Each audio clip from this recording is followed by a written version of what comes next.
Hello, hello, hello, family. Welcome to another episode of Epic Understanding. You know, I can honestly say I am forever surprised at where Epic Understanding takes us. But the reality is, what we are about is exploring every single sector of our heart and of the world. And so today, um, it brings us to the point where we are exploring the war in Ukraine.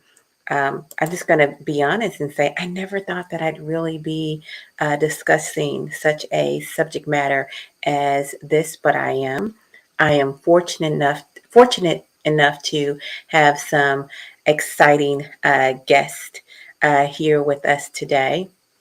One of the first people that I'm going to bring you is a gentleman that goes by the name of Old Blue.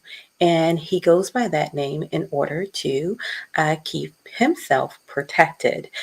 He has a very extensive military background. And so I'm going to bring him up right now. Welcome, Old Blue. How are you? Old Blue? Hello? Me now? I can hear you now. How are you doing? I'm good. I'm good. Unfortunately, I think we may wind up with some echo problems. I cannot get my external microphone to work, so. I got it. Got it. I am introducing you to our audience. So as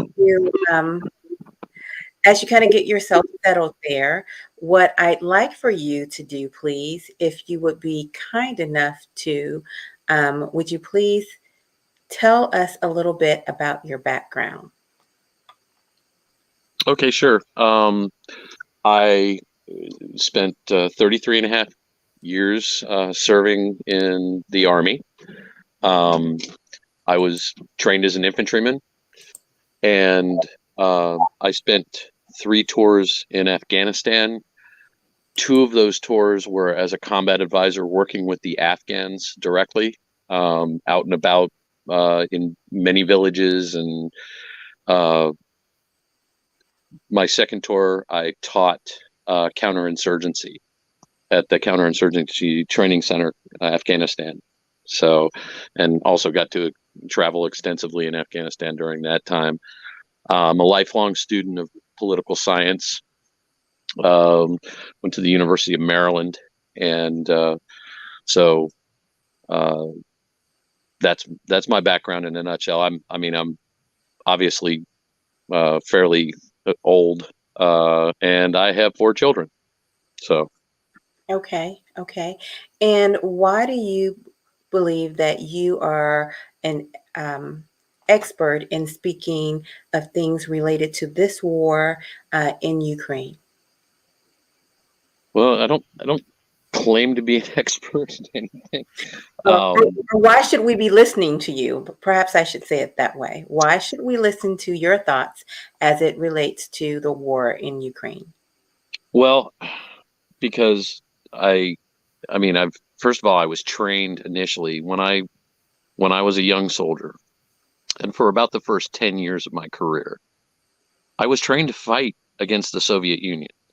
Mm-hmm. So all of that equipment that you see on television, I know what it's called. I know the names of most of those pieces of equipment because I was trained to identify them. So I understand how the Soviets and slash Russians. I understand how their doctrine is supposed to operate. Mm-hmm. So I have a fairly decent understanding of what it should look like according to their doctrine. Mm-hmm. And I've also, so I was trained in maneuver warfare, but I had to self-train myself on counterinsurgency because I was trained for the big conventional war, which is more or less what you're seeing in Ukraine, combined arms maneuver warfare. Then I had to train myself in counterinsurgency because when I was going downrange to Afghanistan for the very first time, I knew that I was going into a war that I was not trained to fight. I was not trained to fight against an insurgency. I was trained to fight against a peer or near peer regional or world power. like the Soviet Union or Russia is now. Okay. So you were trained specifically by the U.S. military to fight against the Soviets in this type of war that is Mhm. currently being fought right now. Yes. Okay, Yeah. excellent.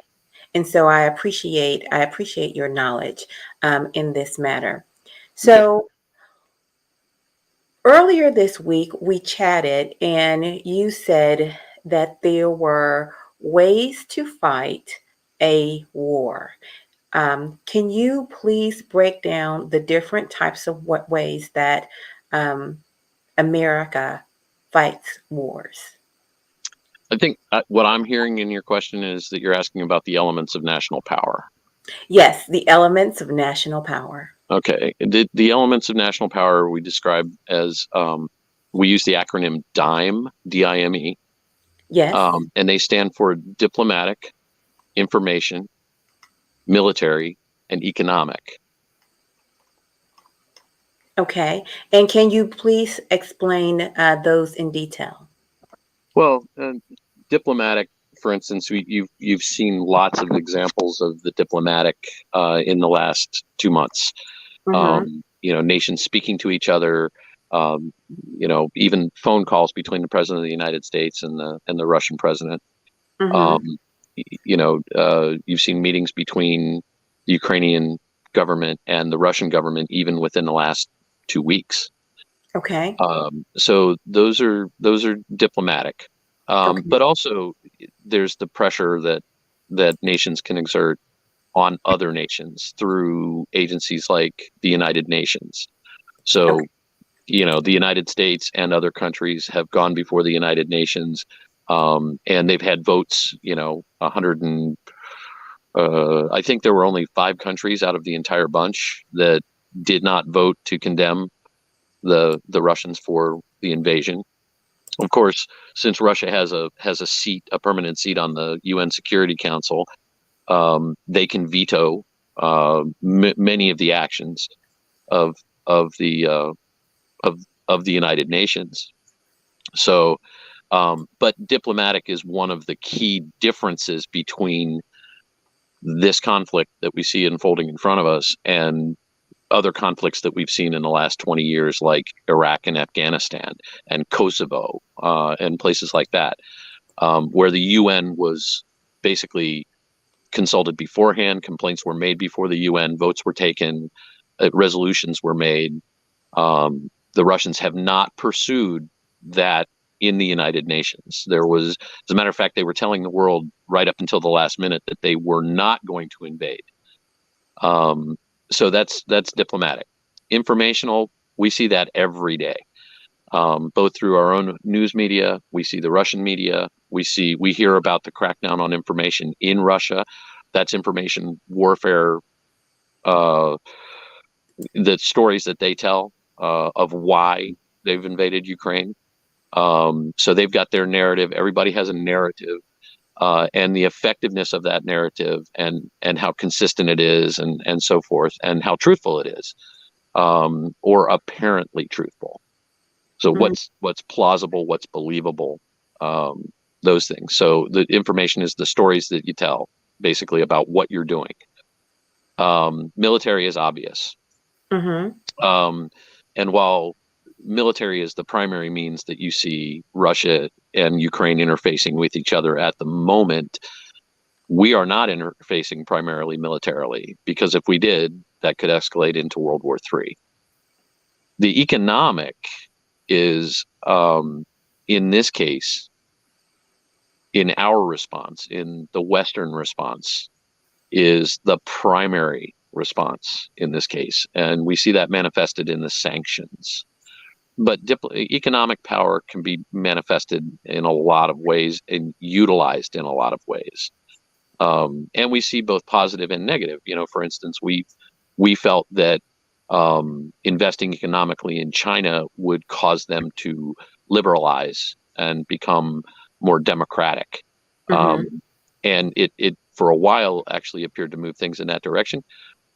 But what we've seen is, it depends on the leadership, because under the current leadership, they have not liberalized. They've actually, ever since Xi took power, they have actually regressed as far as control and so forth. So we did see some progress made after Tiananmen Square, and now we've seen essentially a backlash or reaction back in the other direction towards becoming, now they've got social credit scores and things like that. So we thought we would get a certain outcome out of our utilization of our economic element of national power, and sometimes it doesn't work out the way that you want it to. So, but in this case, we see banking sanctions, we see credit cards, processing companies shutting down their operations in Russia. We see economic sanctions put against specific individuals, as well as embargoes, if you will, of we're not going to buy your gas, for instance. West Germany, or not West Germany, it's Germany. Germany has become a bit dependent on Russian gas supplies. Now they're looking for alternatives, because another element of that economic power is, if Germany displeases Russia, Russia could literally hobble them by turning off the gas flow. And they've actually done that to a couple of countries in the last 10 years. So would you say that's an adequate description? Yes, I really find this fascinating.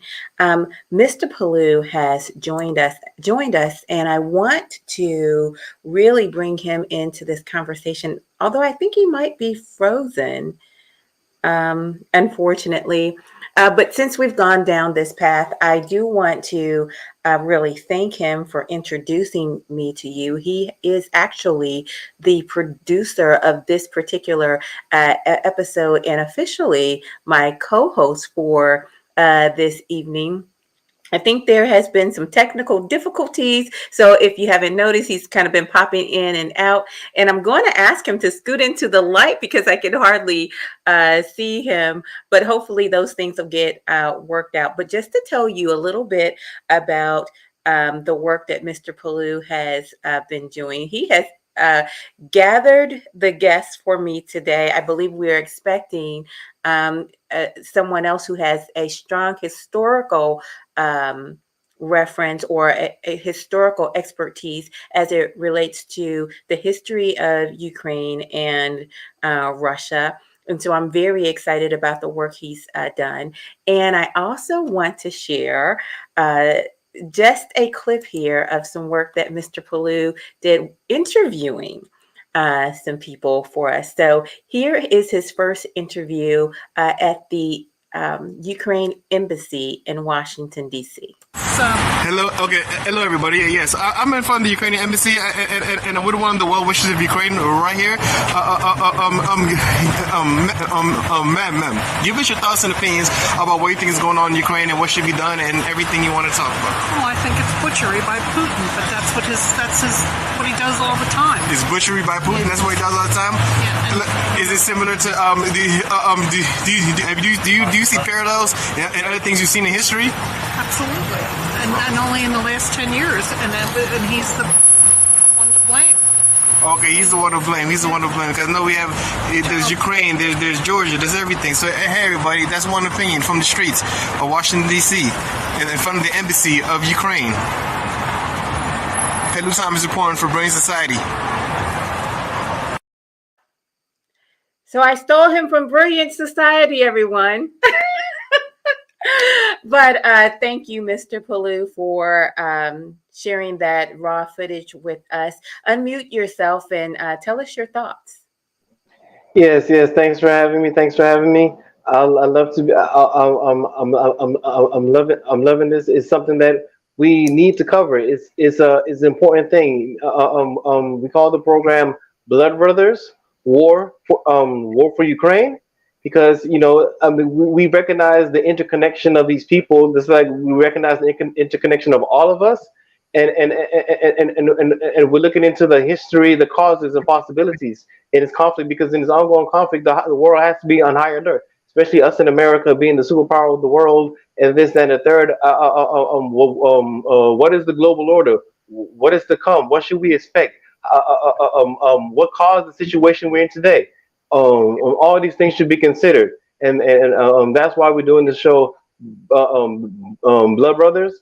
We have Old Blue with me, and also Abhijit, Ayer, Ayer Mitra, Ayer Mitra. Sorry for not perfecting your name already, but Abhijit, I appreciate you being here. Back to Coach Love. So, yes, welcome, Abujat. How are you? Good morning. I'm sorry, it's morning out here. It's just really early, so I'm slightly disoriented. I thought, there was a time difference. I thought we were doing this an hour later, and then it turns out there was a hour change yesterday or something like that, so it's 1 hour earlier. Yes, But yes. Oh my goodness, the gift of daylight savings time. yes, Yes.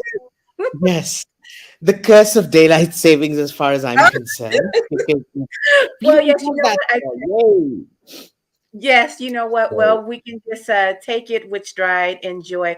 But I must say, I am humbled by your presence and thankful for your presence. I've had the opportunity to watch a bit of your work, and your depth of knowledge is mind blowing. right. Just one video. It was just to be honest. It was a 2-hour video that I recently watched of yours. I've had to watch it for 6 hours and I still didn't get it all. I was taking furious notes because it's so much um, information in there. If you could you just tell us a little bit about your background, and then tell us what is meant by being Russian and what is meant by being Ukrainian. Just Mm, okay. First, thanks for having me on, guys. Great finally meeting you, Coach Love, and hey, Mr. Pelu, and hey, Old Blue as well, even though I can't see you. Um, so I work in a think tank in Delhi, and I've pretty much always worked in think tanks or in academia. Uh, but I lived in Russia as a kid, well, the USSR, not Russia in those days, and used to travel a lot. So a lot of my uh, exposure to Russia comes from that time. Admittedly, it's a very Soviet exposure. It's not a Russia exposure. Uh, but when we say Russian and Ukrainian, Russian for a long time used to be almost a religious identifier of the Russian Orthodox Church, the third Rome, because there was Rome, the second Rome was Constantinople, Istanbul today, and the third Rome was meant to be Moscow because of, the Byzantine emperor sending his daughter to get married to uh, the Prince of Kiev and Rus. Kiev was the original Russia. Uh, the issue then is, like, centers of civilization tend to shift. uh, in India, for example, the center of civilization, well, I, I realize this is a very loaded term when you say civilized and uncivilized, mhm, but let's say the cultural center mhm, would have been the north, and during the Muslim invasions, it shifted south. The same way, for example, during the Mongol invasions of China, the cultural center became the southern Song dynasty rather than being the north, as was usually the norm. In America, for example, you could say this is how the East Coast dominated before the mad rush to the West, and the West became more powerful in that sense. So, what you see with Russia is the Mongol invasions change a lot of what happens. The Russian identity splits into three, which comes about because of large distances. So you have Russia to the north, with under the Principality of Novgorod, and specifically Vladimir Suzdal, which Novgorod sends its prince to rule this tiny little irrelevant backwater called Moscow, uh, Mhm.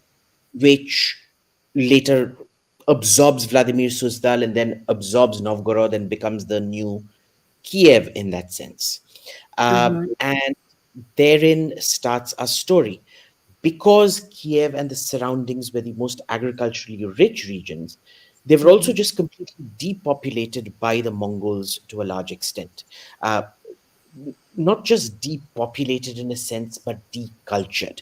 Because remember, when you have a almost genocidal campaign against somebody, you can wipe out somebody's culture almost entirely. Mhm. In the same way, for example, the German campaigns in Namibia wiped out the Herero, or Julius Caesar's campaign against the Helvetii kind of, or and Gaul, which killed off a quarter of Gaul's population, changed Gaul. It changed it from a fundamentally Celtic civilization to a completely Romance civilization, or Trajan's annexation of Dacia, modern day Romania, which means that it's the only Romance language spoken on the Black Sea, and they're the only Orthodox liturgy that uses a Romance language.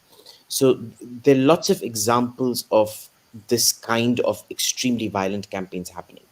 And then you see the modern definition of Russia and Ukraine kind of crystallized during the phase of the Russian Empire, which starts around 1650 onwards. What happens is Russian becomes, it starts off still being religious, but it becomes more and more a linguistic cultural marker. To be Russian is to be someone of the city, urbane, educated, sophisticated, take great pride in a culture. In that sense, what is it to be an American? Is it to have an American dream, or is it an ethno linguistic identification? You could say that being an American started off being a WASP, white Anglo Saxon Protestant. And today, a WASP is not a definition of an American. An American is an extremely broad ethno religious range, which more or less involves looking forward to the American dream, a great future, a spirit of enterprise. It's an idea. Here, it's a language and an idea. The problem is there's also a very similar definition, but opposite definition that develops of Ukraine, which is that essentially of a country bumpkin. In modern lingo, it's what you'd call a redneck in America. uh, Crude, unsophisticated, inward looking, uh, essentially a farm working peasant. And And that who is is it- and who is that defining? Is that defining a Ukraine person? that's that's what Russian literature defines Ukraine as. So I if you read Gogol, Gogol, of course, was a Ukrainian. Bulgakov, again, born in Ukraine. They see Ukraine as this wild, wild west, the untamed uh, lands of Cossacks, whereas it is the cities which are the preserve of culture. And like all city versus rural divides, rural areas will fundamentally tend to be more conservative, more endogamous, whereas cities would always be melting pots of culture. You can't be ethnically homogenous in a city. There's a natural process in cities, which means you intermarry, you mingle, you mix. It Mhm. produces a lot of creativity, culture, and things like that. That slowly starts getting to be the norm. The I problem see. then is when these identities start solidifying, because there's the period of Polish rule as well, where you have a huge part of the Catholic West incorporated into Ukraine ultimately by the 1800s, and even more so after Stalin shifts, after the Second World War, shifts Poland into Eastern Germany Hey, and Abhijit, grabs Abhijit. part of Eastern Poland. yeah. I really want to get to that point because the reason is, I think one thing that maybe not enough people talk about is the religious component of the war, because in recent history, there's been a lot of issues between the Orthodox Church and the different splits and schisms, Mm.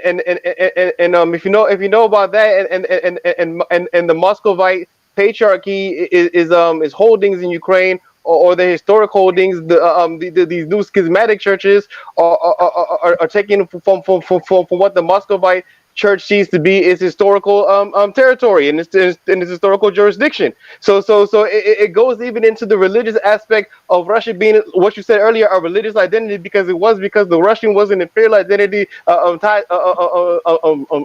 to the religious life that they inherited from the Byzantine court. Exactly, is the Constantinian Orthodox Christianity is what the Russian state picked up, and that was fundamental to their national identity. And even to this day, with the revival of Russia, post-Soviet era is still part of Putin's plan and the Russian national plan as part of reinvigorating their national identity and establishing the jurisdiction of Russia militarily is a way to secure what they think is their spiritual heritage. Yeah. So it's I wouldn't. So I've heard a lot of this explanation that Putin is probably trying to recreate Holy Mother Russia as it existed under the Tsars. I would disagree that this comes from a religious angle, though it does prevent. You know, the strongest case you can make against Putin being a madman, uh, the madman hypothesis that you see in the West, is the way he treated Chechens extremely brutally because they're Muslim, they're Turkic Muslim, and the completely different way that he treats Ukrainian Christians. He holds back, he's not as brutal with them. Uh, Affinity, yes. Recreation of the Russian Empire or the USSR, I don't think so. And there's a reason for it because if you Hey, look at three different religious splits, if you look at the extreme West, Polish annexed Ukraine is Catholic, it is pure Catholic. Then you have the Ukrainian autocephalous church, which is split into two. They're at each other's throats. There's the external Ukrainian church and the internal, I'm just classifying it generically that way, who are no, at each okay. other's throats. There are two patriarchs who have been at each other's throats for a long time. And in the East, you have the Moscow denomination, the Moscow Patriarchate. So even in the Kiev Patriarchate, in the Ukrainian Orthodox Church, you have a very deep division where they've been at each other's throats for a while. But they've been adding to the store for a while, right? I'm not saying that the religion. I mean, they okay. Putin himself and his administration always refers to Russia gaining spiritual security. So he's trying. I mean, in a way, he's understanding that you need some level of religiosity or some type of spiritual system in order to have a nation. Because you have to understand them coming out of communism, right? They're in a militant atheist format, and it totally warps their sense of religiosity. So now, it is part. I mean, I think it's a Russian imperial nationalistic goal, but of course they're using religion as part of it, and that's an ancient tactic from states from a long time. So I do think I do think those type of things have a deep undercurrent, because I think conflicts start from cultures, right? We have cultures on the top, but underneath cultures we have deep cultures and spiritual systems. So I think we should always take spiritual systems in account, even when judging geopolitical situations, because it can tell us about the psychology of the people that we're dealing with. I think True. that, wait 1 second, please. I think that is very important. And I've heard from Mr. Pelu and Abhijit. I'd really like to hear a thought from O Blue. Thanks. Yeah, I want to tie this into the informational aspect of national power, because what Mr. Pelu brought up about Putin saying specific, somewhat spiritually related things. That's part of his narrative. In other words, what Abhijit has brought up is about the spiritual history and how that affects the national identity. There are people in Russia for whom they desire that Holy Mother Russia. There are many different things that he's appealing to as part of his information narrative, and that religious aspect he is definitely appealing to. What Abhijit has indicated is that he doesn't believe that is a driver in Mr. Putin's calculus, if you will. Did I get that right, Abhijit? Yes, he believes in Chinese-style political control over religion, though he masks it in religiosity. Okay, so tying that into that informational aspect of the elements of national power, that's what I wanted to take a moment and tie that in, because that is part of the narrative. It doesn't necessarily mean that it's a driver. Very interesting, very interesting. So, Mr. Pelu, what are your thoughts on Old Blue's explanation? Yeah, I know it might not be a drive. I mean, I cannot believe it's not a driving force, because people have their cultures and their deep cultures, and people have things that I think the driving force is keeping the Russian identity, but religion and the Orthodox Church is fundamental in the founding of the Russian identity. No matter how much you slice, no matter how you slice it, it's a fundamental part of them.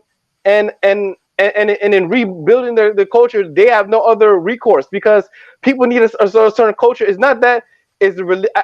I just think that it's just fundamental to Russian religious cultural identity, the influence of the church. So it might not be the most driving factor, but it's an integral part of psychology, and the psychology is a driving factor. So I think the psychology of a people is a driving factor, and you should look at things that indicate their psychology, and one is the religions they're maintaining. I agree with that, but when I say driver, I'm talking about what is driving the decision making at the Putin level. Okay, because this wasn't something. This was a decision. This wasn't something like there's a broad consensus in Russia that they needed to attack Ukraine. As a matter of fact, many Russians are surprised that they attacked Ukraine. So when I say driver, I'm talking about an immediate driver of the conflict. And I'm not disagreeing with you that it may be a driver for some of the Russian populace that actually supports this invasion, because he has directly appealed to them. And honestly, I mean, over the years, there have been pictures of Putin with Orthodox patriarchs and things like that. He has associated himself with the church. But do I feel like he's a super spiritual guy that's really driven by trying to straighten out the religion of the Ukrainians? No. Just like I don't feel that his appeal to the Russian memory of fascism, and he has directly done that. That's an informational thing. But does it make sense to all of the Russians? No. It does appeal to a certain part of the population that has a very strong memory of the war that they fought against a fascist power. But yet he's invoked fascism as one of the main reasons why he invaded Ukraine. Well, we know that Ukrainians weren't fascist, writ large. I mean, the president is Jewish. It's senseless to us in the West. But he's not talking to us when he talks about that. He's talking to the Russians. Just like when he invokes the Russian Orthodox faith, that's who he's talking to. He's talking to a domestic audience. And he doesn't care whether it appeals to the foreign audience or not. He's got a different part of his story that he addresses towards us. And that is more related towards probably some of the other things that Abhijit is going to discuss when it comes to security. That's Now, the part of the narrative he directs at the West. yeah. But what I'm trying to say is that even someone like Putin considers public opinion in his country. That's why he's appealing to these things. So that means he's appealing to the psychology of his people by addressing their public opinion and trying to at least trying to get popular support somehow, some way. Oh, he has to. That's Oh yeah, he yeah. has to. He has to. I mean, Adolf Hitler had to do the same thing. Mussolini had to do the same thing. You know, Mao had to do the same thing. So you have to talk about things that people are concerned with. But when we look at the specific drivers of this particular conflict, just because it's part of his narrative doesn't mean that it's a driving factor in the reason why he personally made the decision to pull the trigger and invade a sovereign nation. Okay. Yeah, no. One I moment, think, No, I think it that makes some of sense. It the other makes sense. things. gentlemen. One moment, please, gentlemen. For those who are just joining us, what we are discussing at this moment is the war on Ukraine. I should say the war in Ukraine. The title of this program is the war for Ukraine, and it's blood brothers. That in itself, I have to say, was even challenged because of the play on words with the war for Ukraine, emphasis on the word for. But we will discuss that a little bit later. What I'd like to see happen at this point is I would like to see 𝐁𝐷𝐿 explain the Eastern perspective, and 𝐁𝐵LUE, if you would please explain the Western perspective. So in this particular case, 𝐁𝐵LUE, since you just got done speaking, I'm going to have 𝐁𝐷𝐿 speak now. Thank you, Coach. If I can just add a teeny little sliver to what was just discussed prior. If you look at the way Putin dealt with Chechnya, if you look at what Boris Yeltsin used to say and Putin used to say, they want to de-Wahhabize. They used to keep referring to Chechens. They would always make a difference. There are Chechens and there are Wahhabists. And all their venom was reserved for Wahhabists. But once they managed to pacify Chechnya, what Ramzan Kadyrov follows in Chechnya today is trenchant Wahhabism. It's just that it's Moscow denomination Wahhabism. Moscow determines what happens out there. So I would agree with 𝐁𝐵LUE here. He's using religion as a rhetorical device, as a justification device. Now, when it comes to the Eastern point of view, remember the East, there is no single point of view here. We're so divided. We hate China. China hates us. We fought just last year. The Chinese killed about 20 of our troops. The problem is there is a convergence of interests, even though there is a significant difference of why we are doing what we're doing. India's primary fear, we're a continental power. Britain and America have always been offshore balancers. They use their navy and aircraft carriers and things like that. We fight on land. We're a land power. And for us, the nightmare is to have Russia and China together. It is so scary for us that we will do whatever is required, including grovel, beg, steal, burn all our other bridges just to keep Russia and China apart. This has been the guiding principle of Indian foreign policy for the last 70 years. And to this effect, in the 1950s, what we would do is we'd be extremely obsequious to the Russians. Say, oh, Americans are imperialists. But when you invade Hungary, you're not imperialists, you're liberators. And the Russians would be, hey, see, good Indians. Indians understand us. See, they're so unique. Good boy, good democracy. And India being a democracy was a great sense of validation to them. Then we would play mischief. We would go to Beijing and say, look at these horrible white Russians. They don't acknowledge you as the true leader of the communist world, which we think you are, and therefore you should be the leader of Asia. And so we try to push Mao Zedong into a role that would either undermine or contradict Stalin. And it took on a completely new life when Khrushchev took over power from Stalin ultimately. So our Mm. policy in Asia has always been divide and rule. For us, Russia and China coming together is a nightmare, and we will do whatever is required to keep those two countries separate. China has a slightly different policy. They don't believe in allies. They believe in free radicals. That is to say, crazy, what we think of as crazy, powerful local states that keep China's competitors off balance. So they use North Korea to perpetually keep Japan and South Korea off balance.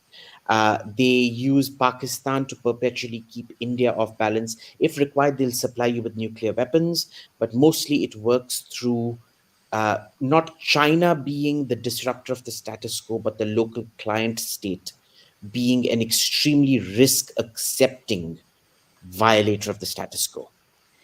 And I guess that's what you're looking at Russia become now because of these sanctions. A very big Pakistan or a very big North Korea. Heavily sanctioned, heavily isolated, uh, heavily risk taking. For the rest of Asia, uh, they really don't care. This isn't an issue for them except for oil, gas, and commodity prices. And Africa, I think, is the least concerned about all of this because I've been following the Nigerian press for a while. And the Seychelles, I know Seychelles and Mauritius aren't exactly on everybody's radar, but there is a certain similarity in Seychelles and Mauritius in the Indian Ocean on the one hand, and Nigeria on the Pacific on the other, where you're seeing Atlantic. on the Atlantic, sorry. You're seeing amusement almost. It's like, oh, look at these strange people. They're having a war. What is this? It doesn't really concern us. So let's mind our own business. And the only thing they're concerned about is, like I said, oil and commodities prices, like in a sense, ASEAN is.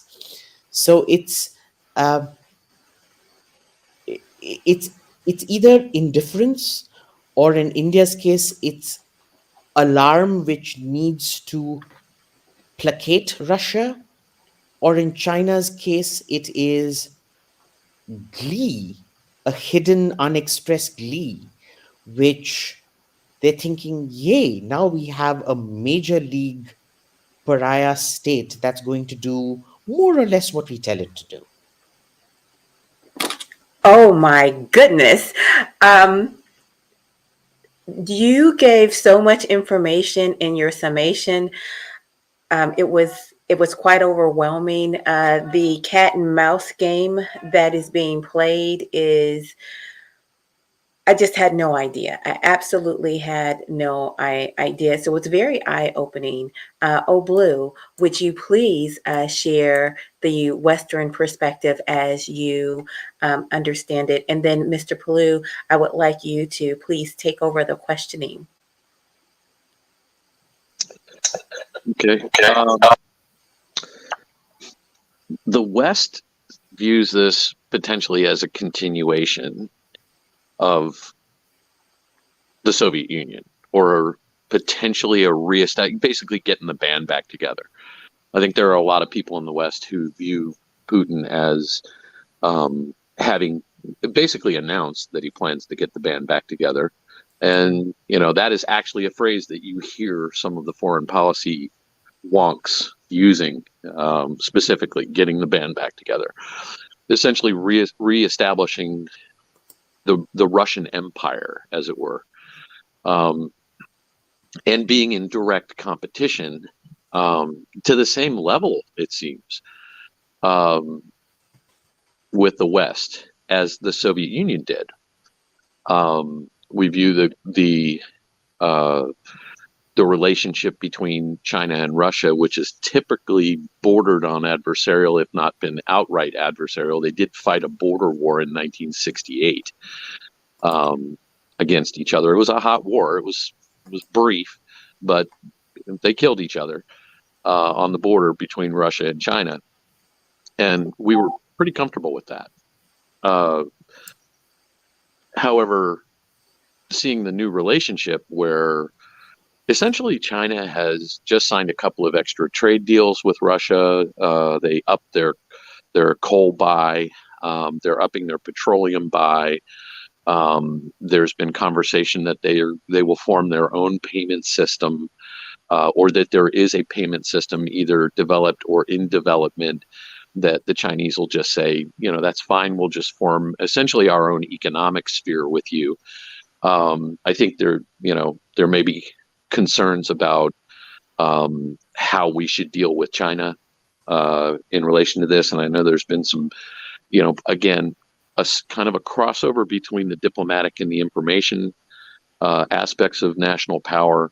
There have been comments made from both sides about, well, maybe we should sanction the Chinese. And then the Chinese saying, well, we would react very negatively to that. And oh, by the way, anybody who helps, I think it was a recent exchange, an Australian government member made a statement about, we will do anything necessary to help Taiwan protect themselves, which was then followed by a public statement by the Chinese saying it won't go well for anybody who helps Taiwan, should we decide to take our wayward province back. So we see the developing codependence between China and Russia, which, given Abhijit's input there, is kind of makes that make a little bit more sense when you see the Eastern perspective and what our concern is. Why would China encourage a country that the rest of the world is viewing as a pariah at the moment? Well, I think his explanation makes it make a bit of sense. I think that there's a tendency in the West to say, we recognize this problem and we know how to deal with it, rather than recognizing that, well, this is an inherently different problem from the problem with the Soviet Union. And if you treat it exactly the same way, you might not get the kind of, the West views itself as having won the Cold War. I don't know. Okay. Blue. I want to ask you this. And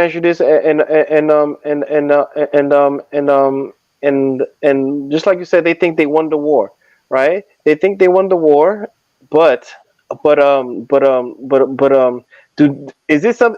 look, we have the West. Like, what's the West? It's America, right? So we have America now. There's other power, like there's America. When America thinks they won the war, you think no other country is going to come up? Like, yes, the Soviets might have, the Soviet Union, yes, did fall, but don't you think a new Russia could come up the same way a new China could come up, the same way a new the same way a new India can come up? There's going to be emerging powers, and America and the West in particular, and that whole sphere of influence is going to have to understand it still might be the dominant power in the world, but they're going to have to accept some level of multipolarity. What do you think about that, Blue? And Abhijit respond to it. And Abhijit, please respond to it. After Blue. Thanks a lot. Okay, good question. The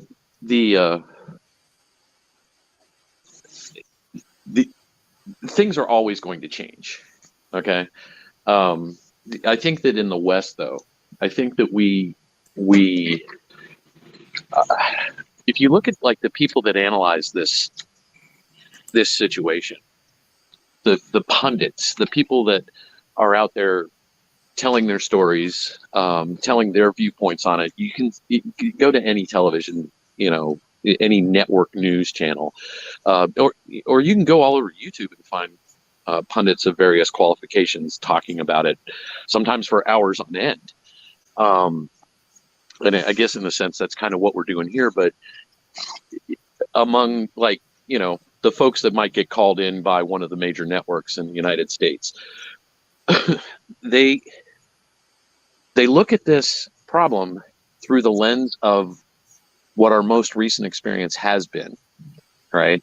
So while the West feels that they won the Cold War because the Soviet Union collapsed, Putin specifically has said that the world needs to be bipolar, that there need to be two great powers, because one great power, and it's unstable. It's kind of like a disc that has a weight on one side of it. He feels that he needs to be that weight on the opposite side, and he has said that on a number of occasions. So part of the question here, whether you agree with that being a good or a bad thing or not, it is part of the dynamic, and it is at least part of the reason, it is part of the calculus that went into the decision for Russia to invade Ukraine. This is, Putin, one of the things, and I think that this is going to have reverberations for quite some time in foreign policy, is the two schools of foreign policy, realism and liberalism, which don't mean the same thing that they would in domestic politics. You can be domestic, you can be a conservative and still have a liberal outlook on international relations. Just liberal in that sense means a belief in the power of international organizations like the UN, of institutions and agreements, and some kind of rule of law between nation states. Whereas realism acknowledges that those things exist, but essentially bases its outlook on power relationships. Okay. Defense. Okay. The two different schools of thoughts here. I think that what Putin's done is discredit liberalism for quite some time, and that's kind of a shame because it's not like it doesn't have any validity. Hey, Blue. Okay, yes. Thanks, Blue. Because I'm sorry, but I just want to get some comments from Abhijit on the matter of multipolarity in the current world and the current situation and in the upcoming situation, near and far. Right. So, our view on multipolarity, remember, I can only talk about India out here. India goes around screaming, saying, oh, look, we're so important. We're like 1/7 of humanity. Take us seriously. The problem is we're a third world country. So, we're kind of an afterthought for almost everybody in the room. That being said, we've had a very ambiguous attitude towards multipolarity. We were very comfortable in a bipolar world where there was Russia and America, or rather the USSR and America. We are not so comfortable in a world where that bipolarity revolves around America and China, because the second pole always has to be distant from us. Both poles need to be distant from us. Think of it as the North Pole and the South Pole. India wants to be on the equator. That's the optimal Indian situation. So when we talk about multipolarity, it always involved taking power away from China, or to use Old Blues terminology, to entrap China in liberalism and take it away from cold calculus realism. We used it as a kind of a rhetorical trap for China. And for us, the fear now is that if Russia is willing to act out like that, if these multilateral traps don't work with Russia, are they actually going to work with China at all? In which case, have the last 20, 30 years of Indian diplomacy been a complete waste of time? It's almost an existential crisis for us, that we're thinking, what just happened? Is this going to happen to us? We're literally in panic. You're not seeing it? I mean, I've been talking to the foreign ministry on and off since this started off. There is real panic out there. And there's a lot of anger directed at America, because the belief is that America, in many ways, starting off in undermining the UN Charter through doctrines like humanitarian intervention and responsibility to protect, which it applied in Kosovo and Bosnia, and then in Syria and Libya, has brought about a weakening of post-Cold War international norms that essentially led up to this situation. So there's fear of China, a sense of abandonment by Russia, and anger at America here. Okay, so wouldn't all that indicate the need for multipolarity? Because if you don't see the pole, sometimes you have to be the pole. You have to be the pole. India has to be a pole. Major country has to be a pole. The drive to hegemony is something that's always been in human civilization. The drive to hegemony has always been there because nations will naturally seek their best interest in especially in their foreign policy. They will seek their best interest. They'll seek to maintain their sovereignty. They'll seek to maintain their power base. So Abhijit, real quick, answer me. Is multipolarity a necessity? Is it a necessity? Is it an inevitability? And should we cancel all other ways of thinking right now because we have to deal with the reality of the world before us? I think we're looking not at multipolarity anymore. I think this has kind of split the world into two, in a sense, this invasion. So what we're looking at is a 2.5 polarity. It's not entirely multipolarity. It's still going to be China versus America, but that China angle is going to have a very significant 1.5 element to it, which is going to be very, very pronounced in international diplomacy now. The joke used to be that Britain is America's unsinkable aircraft carrier, the USS United Kingdom. I think Russia has taken on that role for China in a much more dangerous way than the United Kingdom. This is sort of like the German, the wolf pack submarine hunting in mid-Atlantic, aggressive, crazy, psycho commando. All those vibes, all those scary Castle Wolfenstein vibes. So if we haven't connected the dots yet, what we should understand is that there is a true connection between Russia and China. Is that correct? Correct. It is a monopsonistic situation. It is not something that a Europeanist like Putin ever wanted, but it is something that he will now see as an inevitability.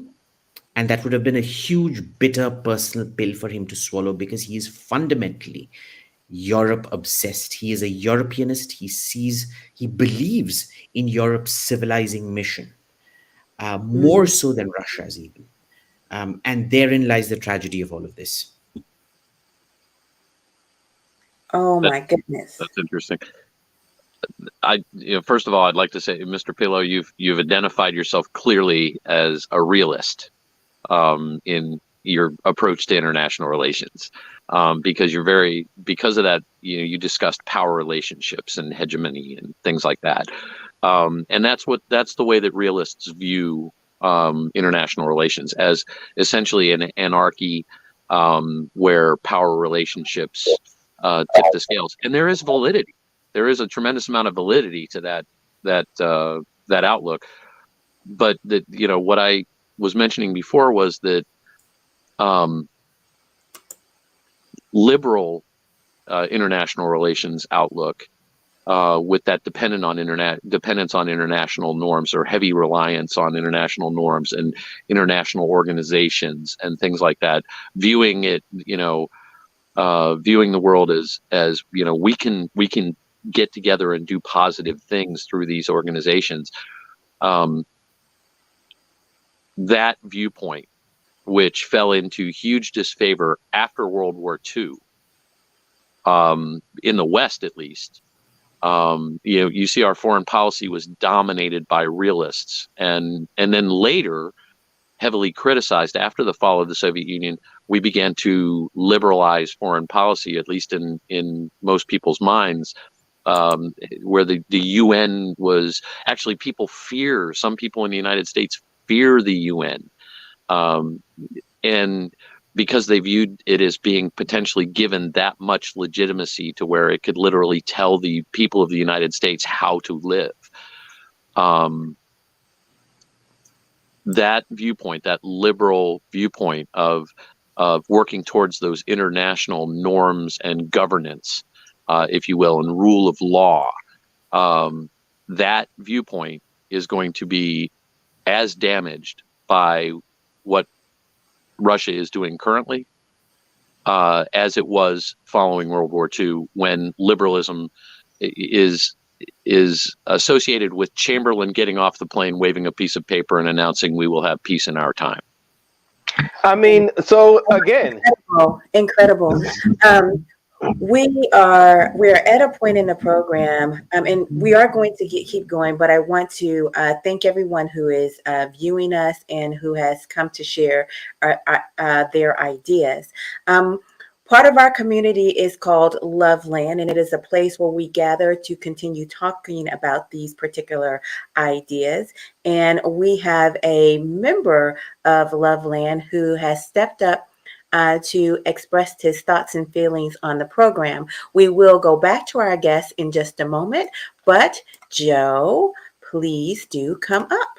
Hello, good evening, guys. Thanks for having me. It's a pleasure. Just I hear what you guys are saying, and I got a few words. It's so sad and it breaks my heart seeing what's going on with Ukraine and Russia. There's no need for this. There really is no need for this. The innocent people that are dying each and every day. And I wish people can just find a solution to come together and find love and peace again. It hurts to see people in Ukraine dying, starvation, people begging for their homes again. You look at the Middle East, you look at everything. Everything is so sad right now. It breaks my heart. And I hope that Russia and the Ukrainians can find a deal and move forward. That's all I have to say. Thank you so much, Joe. I appreciate you so much. All right. Anytime, we just got to come together, find love and find peace. And, you know, what goes on. We don't have any control, but we have our freedom what to say. And from there, we shall see what goes on, right? Excellent. We shall see. We shall see. Sorry about that. Oops. Thank you. Thank you, I should say. Hopefully you can still hear me. We have here Julia Bennis, and she is also a community member in Loveland. But not only that, she is from Ukraine. And so she has a particular mindset about this issue, and she just wanted to give us a little feedback.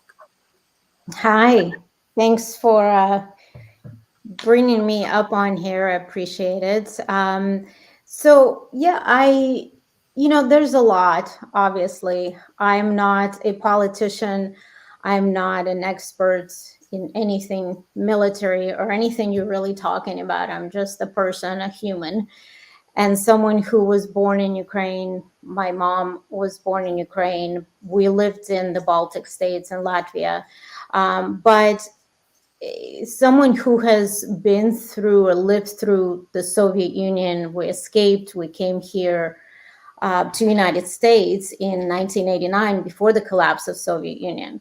So we, as Jewish people, have escaped basically because it was very anti-Semitic and it was very hard for Jewish people to get anywhere ahead. And there was a lot of suppression of everything. So, it's, for me personally, what I've been doing the last 2 weeks is the only way that I know how to cope with things is by helping others and getting involved and organizing translations, documents, wiring money to the right people to get aid, medical especially. And at this point, it's just getting worse and worse. So, it's hard. It's hard to see not just the fact that these are my people, right? But just on a human level. So there's been a lot of comparison of what is going on in Ukraine now to what's been going on in the Middle East. And that's probably a whole other conversation, And there is no comparison, right? The whole Israeli-Palestinian conflict and everything. So I'm not even going to go into that. I think it's completely irresponsible for people to even bring that up. I'm just going to put that out there because for many reasons. But I just want to say, I appreciate you having this conversation. I appreciate you shedding the light. I appreciate you giving people, a place to. This is very therapeutic for those of us that are from there, because I literally was about to get onto a plane and just go there and just volunteer, but instead I donated that money because me purchasing a flight from California all the way to Ukraine or Poland or wherever it is, they could use that money instead. So, but I'm doing what I can, and I appreciated the conversation. So, now I don't have a question. I just, oh, sorry, I thought that was to me. What is your question? I don't have a question. I just do appreciate, and I hope we can include more people. And I think the biggest thing I want to say is we slowly are starting to see the hatred in the United States towards Russian people, which I completely understand where that's coming from. But what I think people don't realize is that most people in Ukraine actually speak Russian, because everybody spoke Russian in the former Soviet Union. We went to Poland, we went to Hungary. Even there, people could understand Russian because it was such a domineering, language, and everybody had to at least understand it and speak it. So I just hope that people in the United States are not that ignorant to start boycotting Russian stores and Russian products. Yes, Russian products that are in Russia, and being exported here. That's fine. I get it. But first find out who it's owned by. I mean, people started boycotting the particular brand of vodka that has never been owned by a Russian company. It's actually a guy in Latvia who owns it. So I want people to educate themselves first. I really hope there's no How do you see this affecting? I'm sorry? I think one's mic was messing up. Go ahead. Oh, okay. So anyway, that's just, my 2 cents. Well, you have certainly brought a personal touch. I mean, your family is from Ukraine. You are from Ukraine, and you gave us an understanding that you can be Jewish. You can have lived in Ukraine and been part of the Soviet Union. And so this is very taxing for you mentally and emotionally. Yes? Yeah, it's and thank you for saying that. And you did ask me that. You did ask me how is this affecting you? And I honestly, I didn't even know how to answer you, because I think I've run out of tears, because that's really where my mind goes. And just helping, being there, being present, and responding to calls for help, for translation, for organizing, whatever it is that they need, I'm there. It's incredibly personal. Obviously, I spent every summer in Ukraine with my grandparents. We were shipped off to communist camps, summer camps there every summer. In fact, the way I speak Russian, people in Russia and Latvia made fun of me because I speak with a Ukrainian dialect, whatever you call it. Kids would make fun of me because that's how my mom speaks, the way they spoke in Ukraine, So these are my people. And of course, I feel for them. The whole fascist thing that Putin has, been talking about, and that it's all fascists there and Nazis and whatever. Where are there no Nazis? I mean, I live, 10 miles from the KKK headquarters in Huntington Beach in California, they're everywhere. Look what happened in Greece. So that gives you the right to invade and try. I mean, there's 100 of them, 200, I don't know what the number was, maybe thousands, but how does that give you a platform and the right to invade and start bombing civilians? There's so much to that. And even as a Jewish person, it's like, really, that's your platform. That's really what you're putting out there. It's all bullshit. And it's sad. My son and I were watching until they shut down Russian television on YouTube, the Russian news, where Putin literally goes out on there and talks like an anchor for hours at a time.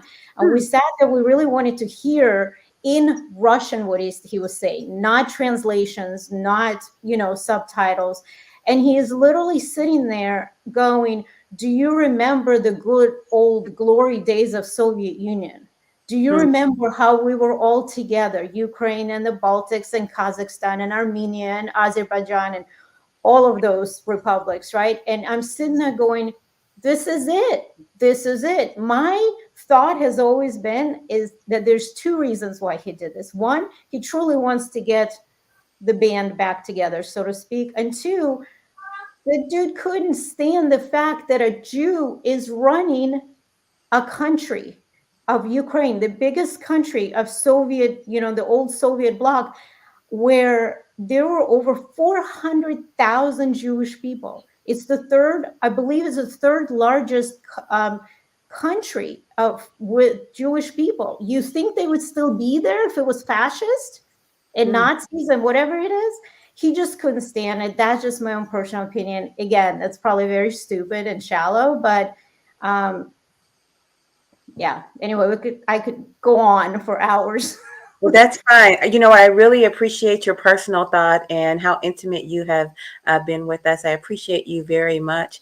Mr. Pelu, who has been the producer of this program, as you see, Mr. Pelu, you do have a question that is hanging back from 𝐔𝐤𝐫𝐾, but I did want to come back to you so that you could direct the questions from here.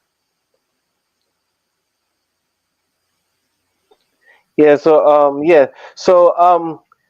all this being said, isn't this more reason for us to be realist in our understanding of geopolitics? Because it's real. We have to understand every real motivation, every real threat, every real issue. Putin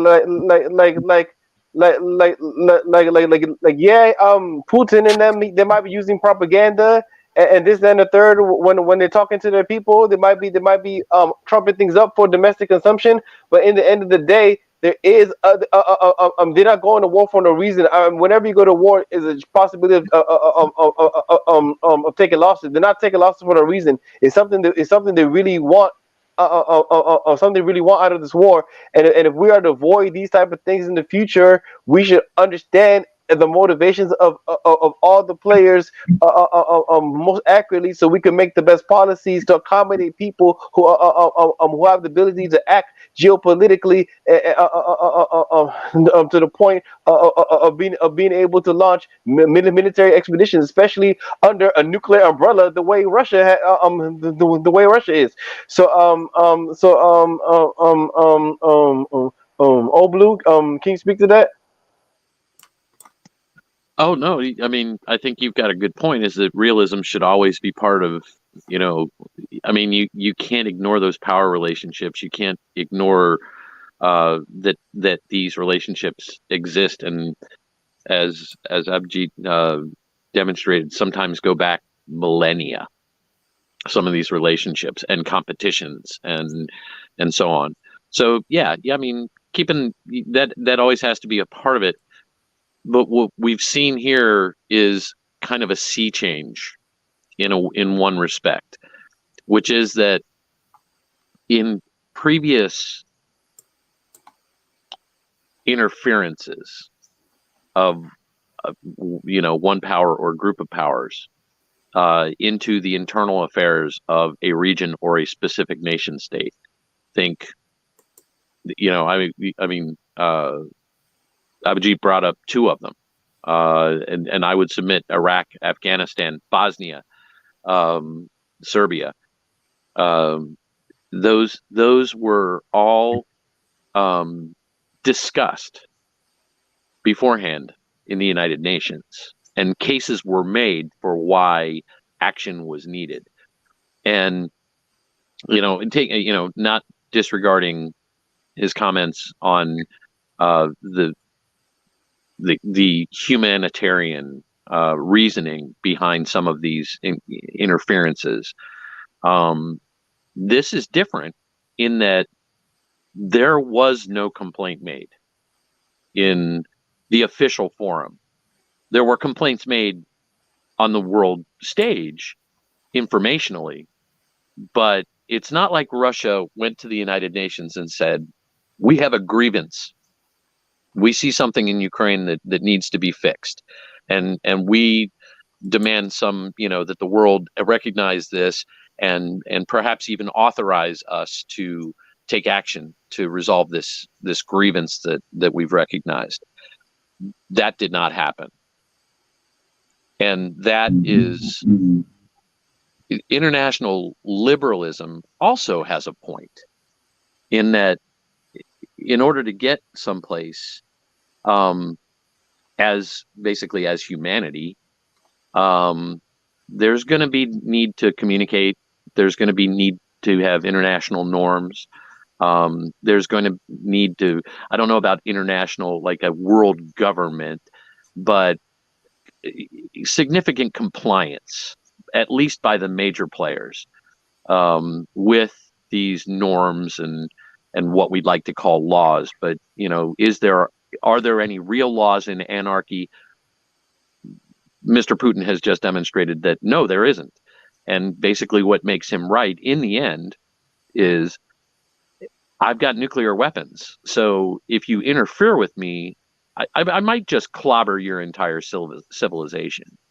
So are you willing to risk that in order to support this or fight for this country physically, that you don't have any defense treaties with, that you arguably don't have any national strategic interest in? So Yes. he's literally daring the rest of the world to take action. Okay. Thanks.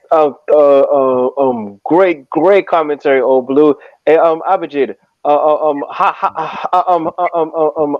you feel with the notion that the political realism is a necessity?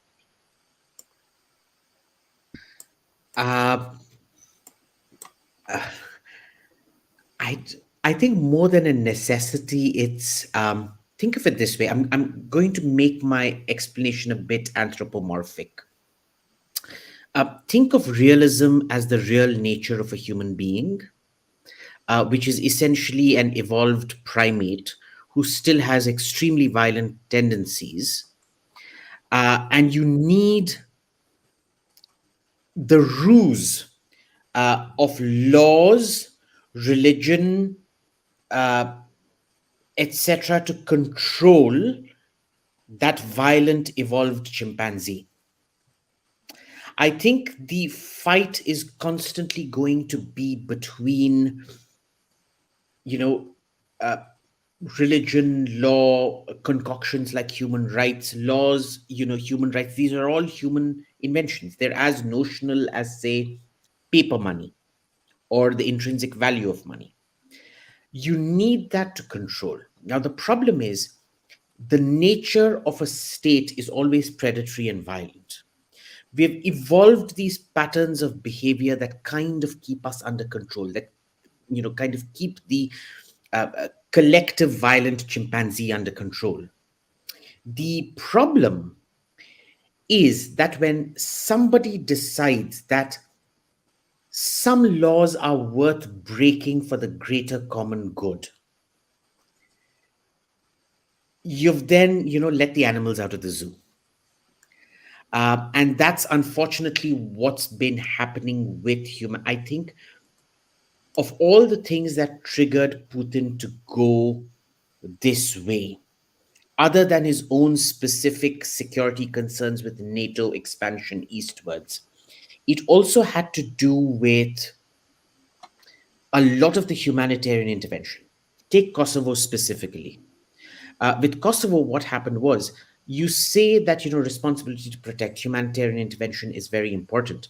Remember, NATO went into Kosovo for far less human lives than have been lost in eastern Ukraine over the last 8 years in Donetsk and Lugansk. More Russians have been killed there than Kosovars were killed. NATO went in. Now, responsibility to protect allows you to go in and prevent massacres and genocide from happening. It doesn't allow you to go create a completely sovereign new nation, which is what NATO did. They created Kosovo, which is a violation of the UN Charter, technically. So that was an egregious violation of the UN Charter. The second issue was you will always hear this promise given to Gorbachev. Now, Gorbachev doesn't have written proof of this, that NATO would not expand east. So every time the Russians say this, America says, show us the paperwork. Where did we ever sign up to this?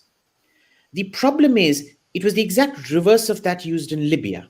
If you look at the UN resolution on Libya, it called for a ceasefire. There was no mention of regime change.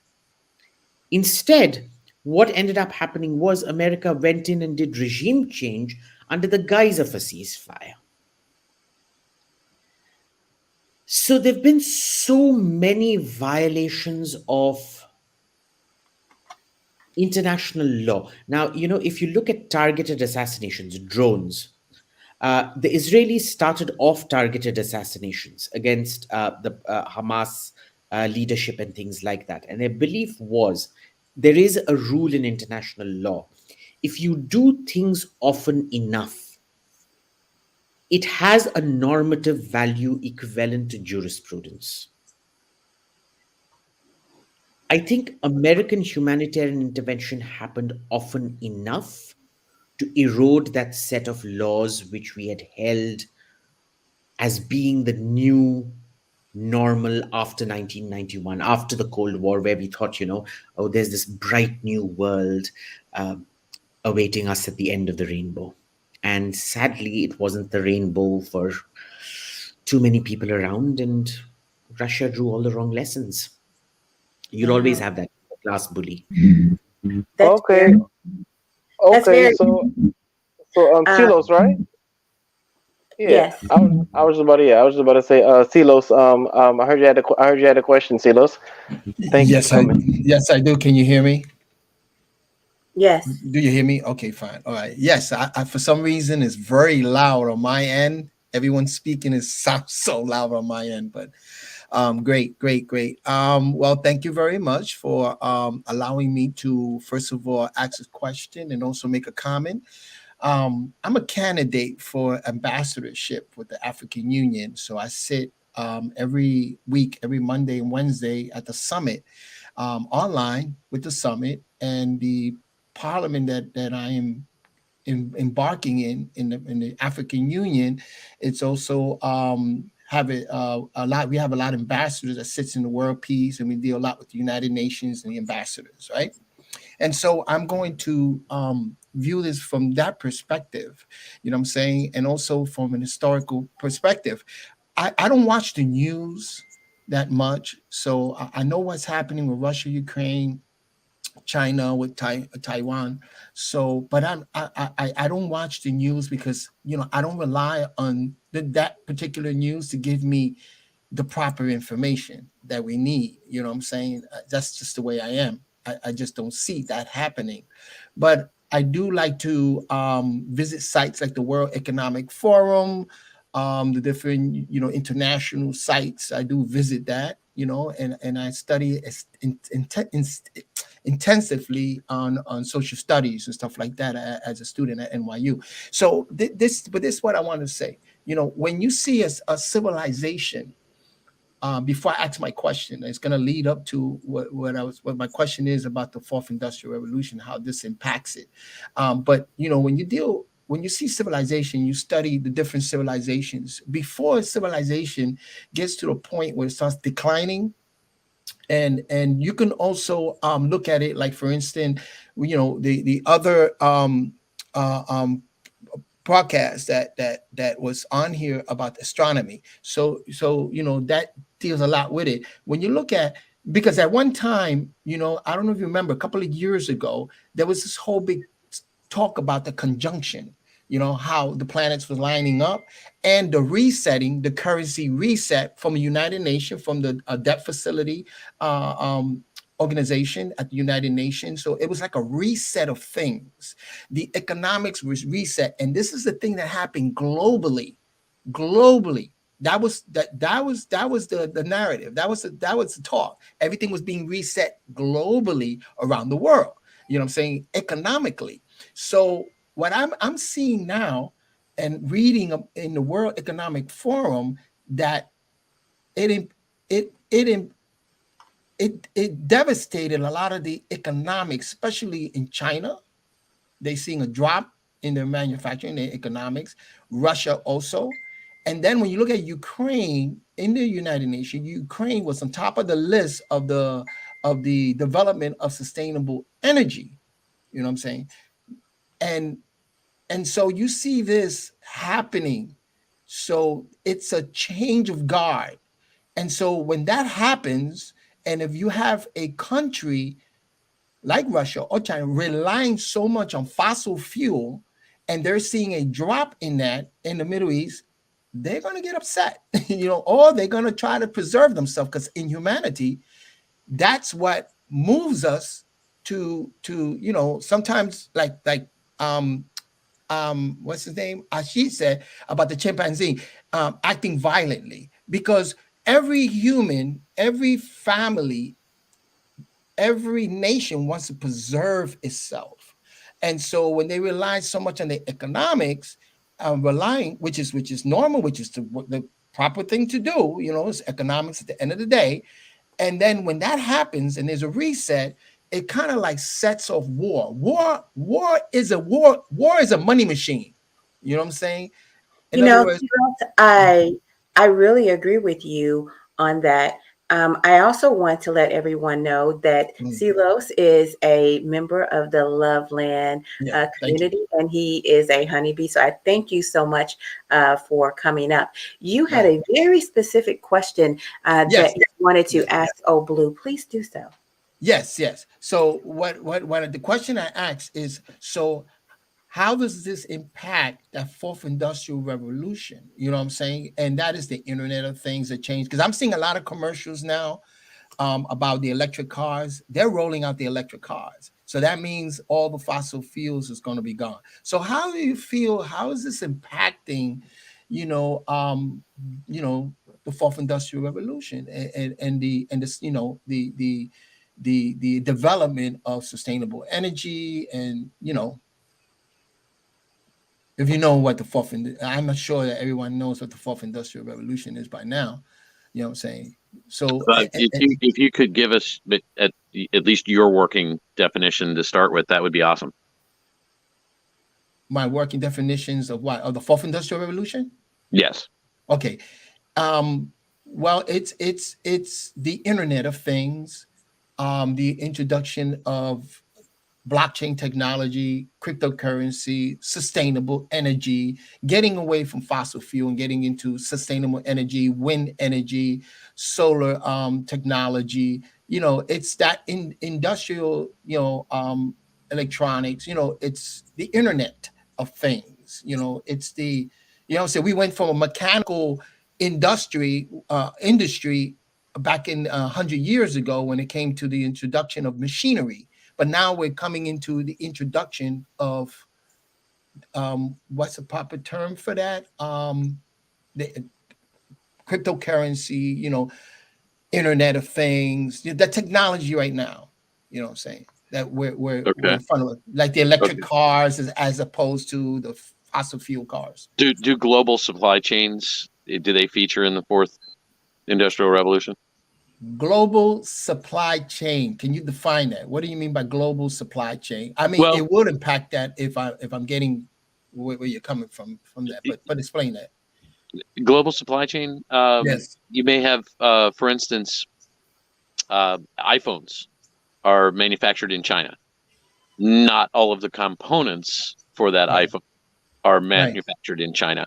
As a matter of fact, there's a great dependence on, somebody decided that it was a great idea to centralize chip manufacture in Taiwan. Although we used to manufacture chips in the United States, and this is originally where chips were manufactured, but that's been offshored. So offshoring, it has a tendency to basically send manufacturing jobs to developing economies where labor is cheaper. But a lot of international corporation activity things crossing oceans and so forth, either by sea or by air, and the ability to transport massive amounts of things by air as compared to in the past. So yes, that is that's fourth what I mean industrial by global revolution. supply chain. Yes, yes, it is. It That, definitely, yes, it does. It impact. okay. That's the fourth So industrial revolution so deals with. Yes. your question was, if I'm getting it right, how do these recent events Exactly. impact that future? And Yes. Yes. Yes. I think that that is dovetailed in with the damage that is done to international liberalism. Okay, liberalism and realism as outlooks on the relationships between nation states have typically, honestly, I think that a productive outlook is kind of a balance between the two. Um, a lot of people criticize American foreign policy during the Cold War. I criticize it because, Right. for instance, you know, it's what brought us to participate, you know, basically not participate, instigate the installation of the Shah of Iran, for instance, backing right-wing dictators instead of communist dictators in our proxy struggles, right? You know, there's no doubt that South Vietnam, it wasn't run by a bunch of nuns and priests, right? It wasn't done. It wasn't just a bunch of good little people running that place. It was very corrupt. And a lot of people saw that as being just realist to the max. Because, but you know, World War II, again, when Chamberlain got off the plane waving that paper, when Hitler invaded Poland and later took over France, anybody who would get off a plane waving a piece of paper saying we have peace in our time, nobody wanted to hear that. Nobody believed it. Okay, so the damage to global supply chains began, I think, as part of the response to COVID. When we here in the United States, I think many people remain offended by the whole concept that none of our PPE was domestically manufactured. Right. Why are we depending on China for personal protective equipment? Why are we depending on China for all of our antibiotics, not just a few, literally all? Say again. If I may interrupt, not only the damage, but the control of the global supply chain. It's in question here. Well, what they're realizing is that you don't control the global supply chain. And the reason is because you can't determine those global events. And so a company that feels like it's absolutely in control of what is going on suddenly now is realizing it doesn't have but that. I believe you can instigate global events. You can. What's that? Okay.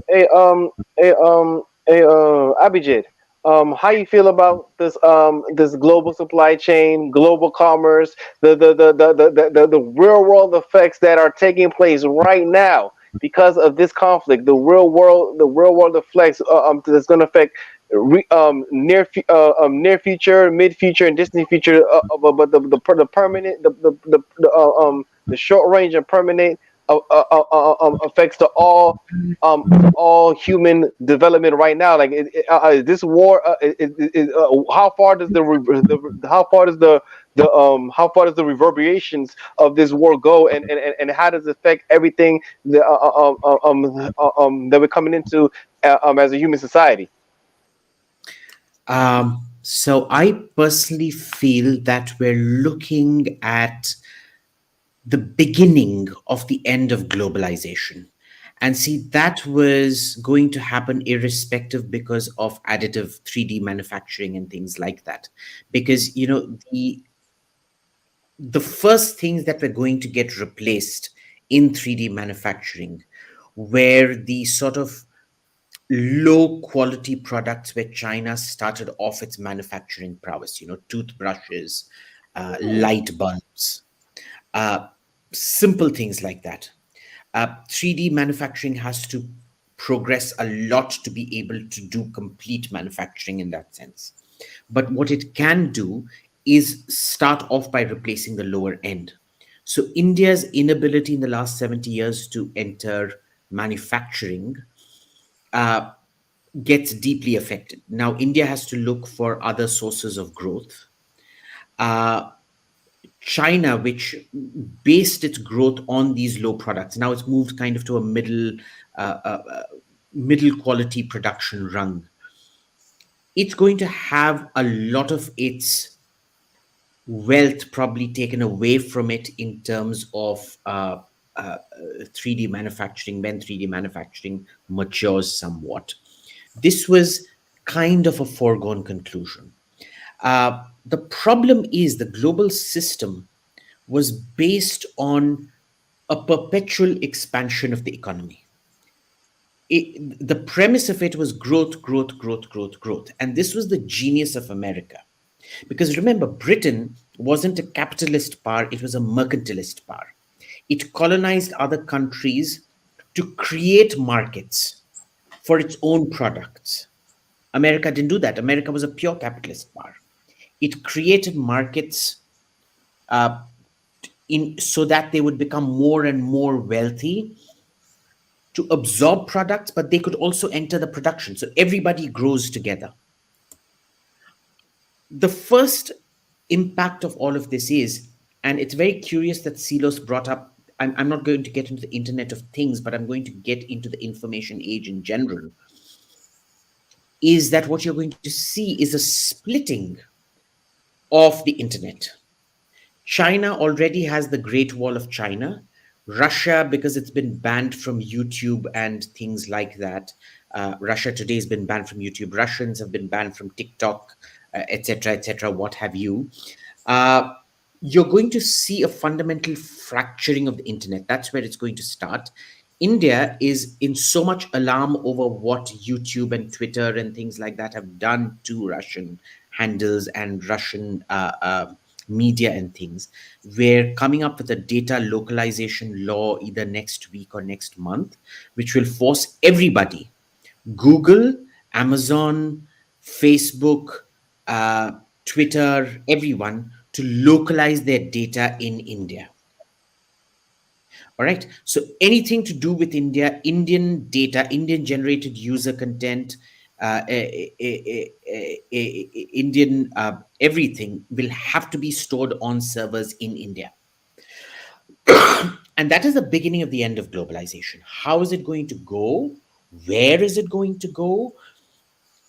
I don't know, but I think this dream of perpetual growth, which in the West was under stress. You know, everybody talks about China's economic growth being unsustainable because of the overspending on infrastructure that started in 2008. Remember, the West's debt-fueled growth has been equally unsustainable. You can't survive on that kind of a debt-equity ratio. We can't just keep pretending that debt to equity can be stretched indefinitely and perpetuate growth. So as much as we see structural catastrophe in China, I see fiscal catastrophe in the West. And India, of course, gets left out of everything because we're always the last man on or last person on the block. Because, you know, to quote the former Israeli Foreign Minister Abba Eban, I forgot the quote now. What was it? It was such a lovely quote. It's such one of those saucy things that only an Israeli foreign minister could come up with. They never. Okay, I'll get back to it when I remember it. Damn. Okay. I thank you for that. I was about to answer. I was about to get to. I was about to get to NN. I'm sorry. I was just about to get to NN's question. Yep. Thanks for pulling up, Coach Love, and everybody. Give a special shout out to Annan. He's been instrumental in helping us put it together. He's our production assistant. He's been very instrumental. So give a shout out to Annan. Yes. So Annan's asking. Also asked Abhijit, how she. I assume he's talking about Xi Jinping, the president of China. How she betrayed Ukraine for all the times Ukraine backed Xi against India. Does this suggest that China is an unreliable ally? China has always been an unreliable ally. Like I said, remember when I brought in China? China does not believe in allies. They believe in empowering free radicals. So you remember how in a Batman movie, Joker gives every criminal in town guns and says, go berserk. Mm-hmm. So China is like Joker. The gun that China provides is the nuclear weapon. All right, they're very happy to proliferate nuclear weapons. And their thing is just go berserk. The more their client states destabilize, the happier they are. So if anybody thought of China, I think if you look at Pakistan's history with China or North Korea's history with China, what kind of an ally allows you to get sanctioned? What kind of an ally allows you to get threatened with invasion? I heard what you China. said, and Yeah. I just need you to repeat that uh, again, because you said that China wants things destabilized. Correct. China does want things destabilized. And it's not a business point of view, it's just a fundamental uh, Chinese strategic thought point of view. Because every time they've Fact. had Yeah. strong neighbors, they've been invaded by those strong neighbors. So, what they see is you perpetually need to keep your neighbor, anything strong on your periphery, needs to be kept off balance. So Not is this destroyed, because they want your markets, but you need to be kept off balance. You need to be bogged down. Think of it this way. Uh, y- y- you want you don't want to kill the guy next door because he's buying your strawberries or peaches or whatever it is you're selling. But if somebody put a shot through his hand, that might not be such a bad thing because he'll still buy your strawberries, except he won't be in a position to whack you over your head with a tennis racket or something like that. Kind of like so? that. Is this policy in writing somewhere, or is this just commonly known by It people? is, well, it is kind of in writing. So I think Alistair Ian Johnston of Harvard's put this. It's a fat book called China's Strategic Culture. Mhm. That's He right. has put it Right. down in writing. But even if you look empirically at how they treat their allies, Mhm. abandon them at crucial moments, uh, they uh, they believe in empowering crazy people. So empirically, if you look at it, I would just urge anyone to just do a basic Wikipedia of Pakistan-China relations or North Korea-China relations. Or their great ally once upon a time used to be Romania under Ceausescu. Who had a split with Moscow within the communist whole, or Enver Hoxha in Albania. They pick and choose really, really weird allies they traditionally have, and they do like to destabilize. So I'm not surprised that he did what he did to Ukraine. Not that Ukraine was all that supportive of Xi. They were kind of on the fence. It doesn't matter. I don't think we should ever approach foreign policy through Schadenfreude. Oh, Ukraine supported them against us, therefore Ukraine deserves this. No, I think you do need to have certain principles and look at the larger picture, but it is what it is. So I have one more follow-up question, and then I want to get to Anand's second question. You described India's policy basically in a mischievous manner earlier, basically keeping um, them unstable. Are you essentially using their playbook against them? Or, I mean, I'm trying to understand how it's very different. No, India's playbook isn't instability. We like stability. Okay. Uh, the thing is, we like stability, but that doesn't mean we like poles emerging that don't favor us. Mm-hmm. So we will try everything possible to break up a Russia-China axis. But mind you, when China wanted a trade bloc, we didn't do anything to block it because we see trade as fundamentally good. It connects all of us. It imposes certain behavioral constraints on you that you don't go berserk and go around invading people. So uh, it's it's not as zero sum game as China. It's just that sometimes when one country is too much of a threat, you need to do something. You need to keep some kind of insurance in place. I see. I see. And we have Annan's second question here. Has Putin already militarily won? Is there a way to beat Putin? Is there a way to beat Putin in this war?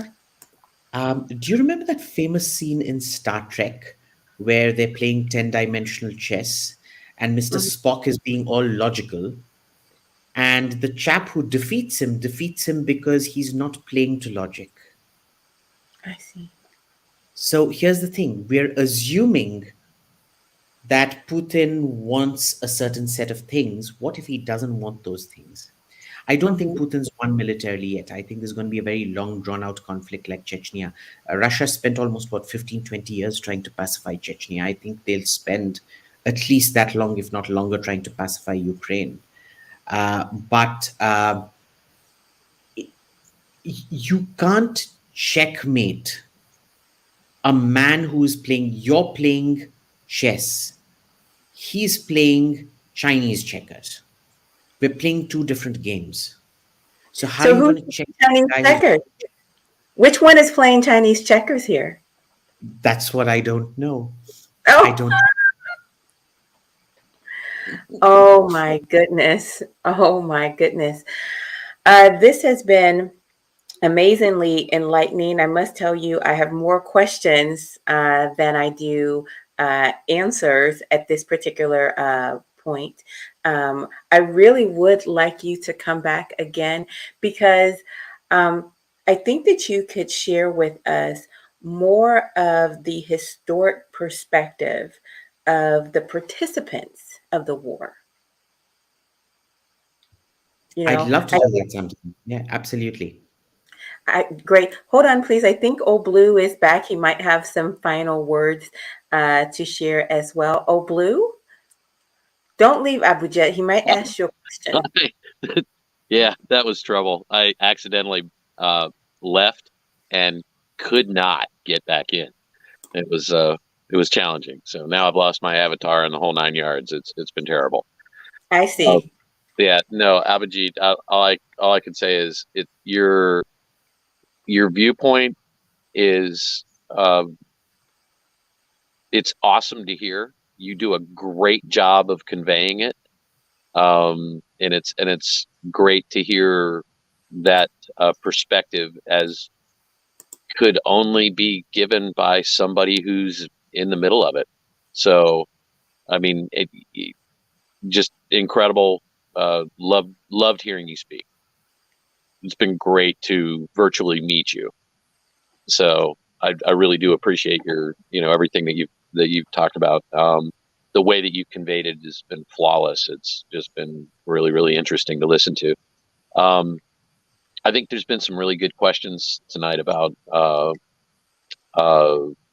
the influence of social and religious aspects and how that intertwines and how that ties into the narratives that Putin uses to motivate his own people. And while it confuses us in the West, particularly, I think that some of what Abji was brought to the party kind of explained or helped explain why those narratives were necessary and who they appeal to, and the historical background behind them. But also a really interesting outlook on China's viewpoint on it. Essentially, behaving like Loki, just sowing chaos, and how and particularly the aspect about the fact that human beings, because we are these slightly more evolved chimpanzees, one of the more challenging things to do, which is, by the way, the reason why we have the need for governance in the first place. Otherwise, we would kill each other on the regular. But it's difficult for us, our primate side, to really think through the second and third order effects of actions that we take. Did Putin want to wind up carrying China's water, basically being a strategic distraction for China? No, I don't think that's what he anticipated. I don't think he anticipated putting himself in a position where he became beholden to China. I don't think that he saw that essentially he's discrediting not only the liberal viewpoint on foreign policy, which is, like I've expressed, I think is a balance between realism and the liberal outlook of dependence on international relationships or international organizations and norms and what we like to call laws, where bearing in mind realism's understanding that you can call it a law all you want, but if you cannot enforce it, it is not a law. And who is the enforcer of international law? And what we've seen is, while people view America as some kind of hegemon, the fact is that there have always been limits to the power of the United States, just like there are limits to the power of any country. But for instance, why would we intervene based on humanitarian principles in one place and totally ignore another, and claim to be in any way justified in doing it in the first place? If you're not going to do it in all places, why are you doing it in one? Why do you pick and choose? How do you pick and choose? But at least having some kind of a nod to the international order, a nod to the United Nations to seek some kind of permission or at least acquiescence to any of those actions. What's really different about this situation, didn't even pretend to seek any kind of legitimacy.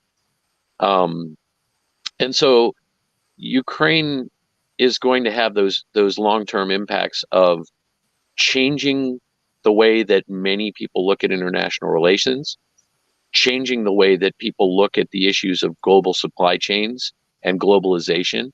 And I agree very much with 𝐁𝐿𝐫𝐷 that what we've witnessed is part of the beginning of the end of globalism as far as that goes.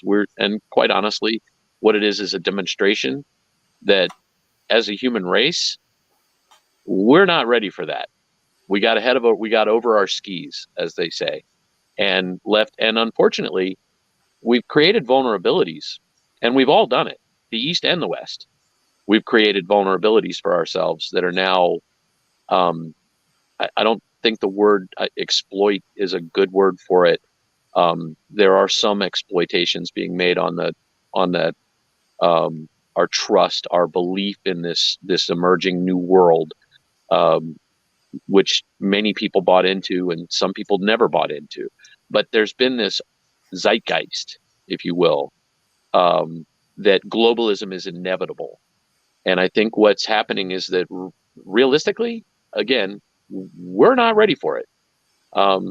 There are certain technologies that people really, really want, like the green technologies that were the renewables, that people really, really want, and they want them for honest reasons, for very honest reasons. But they're not there yet. The fact of the matter is we can say that we want to be independent of fossil fuels.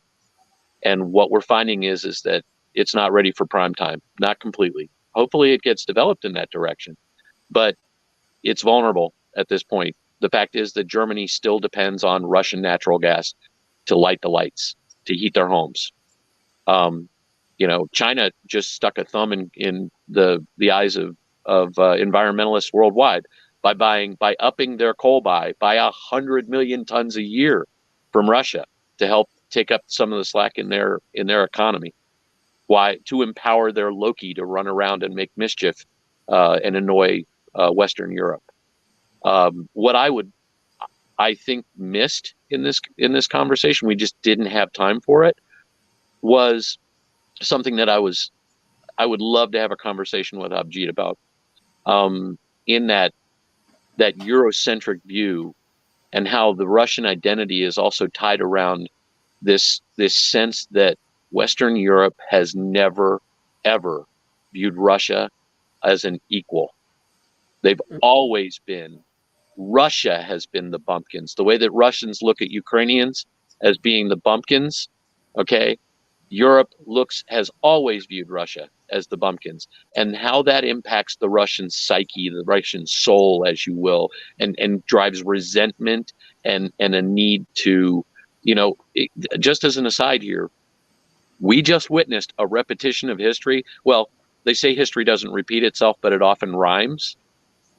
In the 1800s, Tsar Peter the Great, who was very interested in naval architecture, he studied it in Holland, and he eventually built St. Petersburg into a significant port, but it had that problem of freezing over in the wintertime, and the Tsar knew that what really differentiated him from the great empires, because he wanted to be a great empire.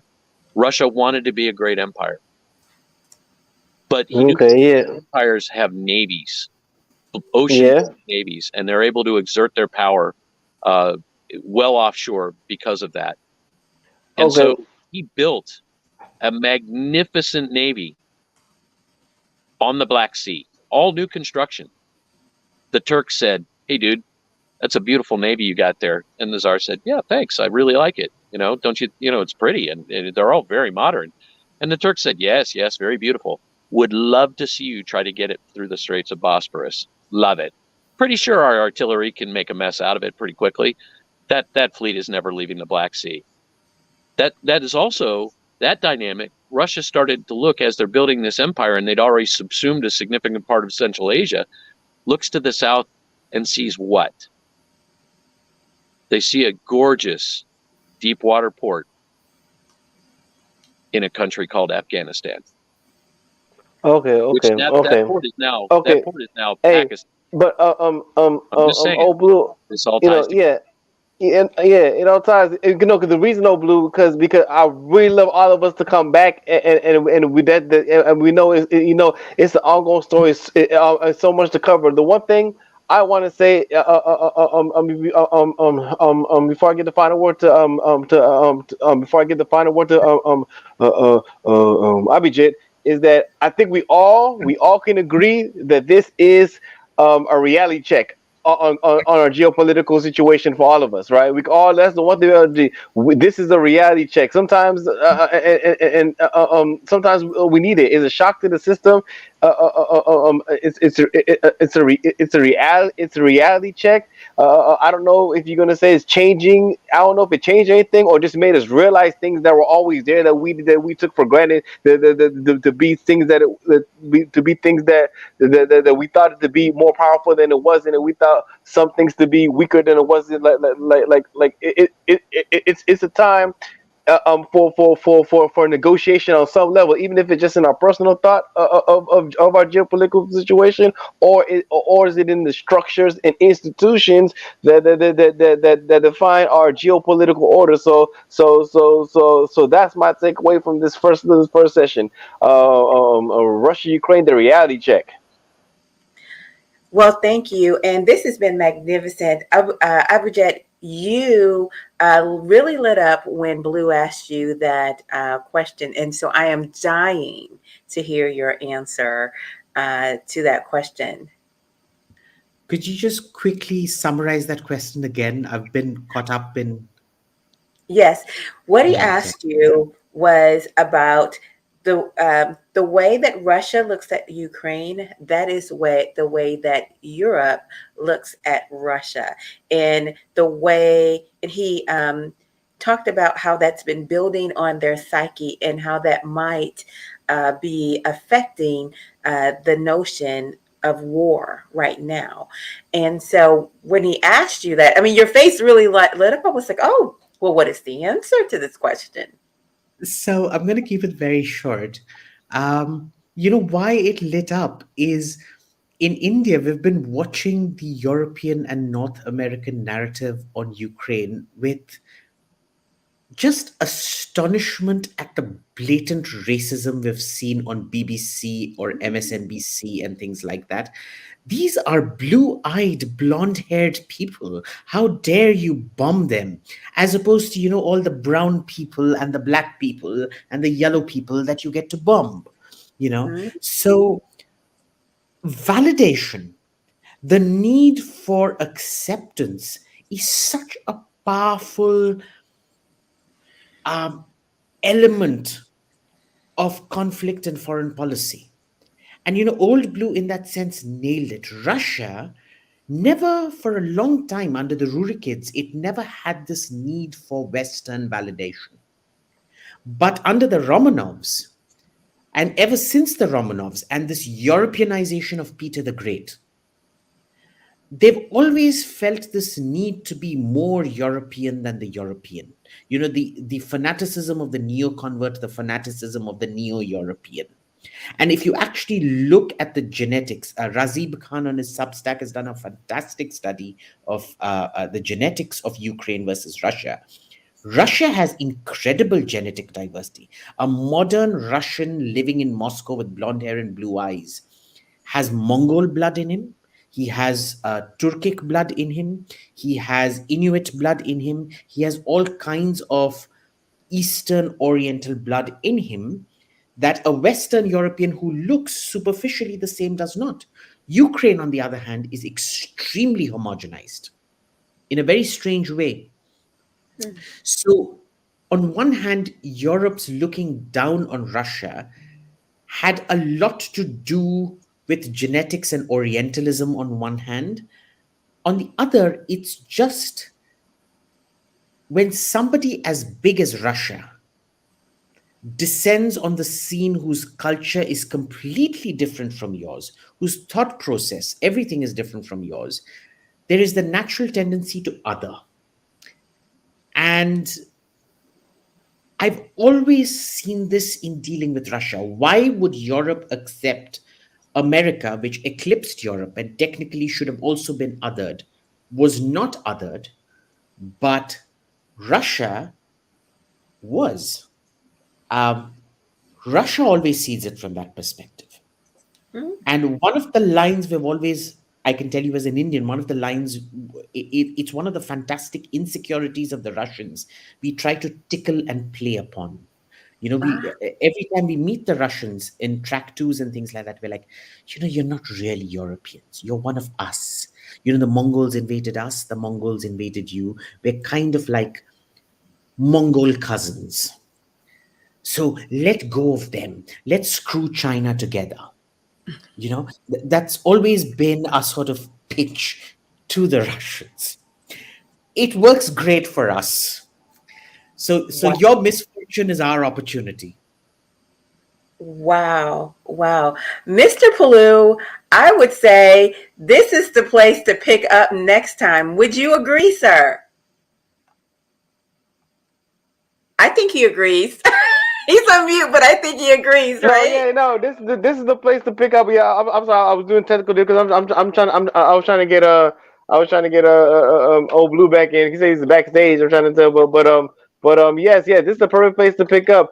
Thank you so much, Abhijit. Thank you, Coach Love. Thank you, Old Blue, if he's in the background. If you could hear, can't get him on, whatever. But thanks for being here. This was phenomenal. It was phenomenal. Please come back, Abhijit. We're gonna call you again. I will come back. I beg, come back. We're gonna have the number 2. We need you. Number 2 is gonna be. We're gonna pick up where we come up. I so appreciate you coming here. It's been a great delight. A great delight, sir.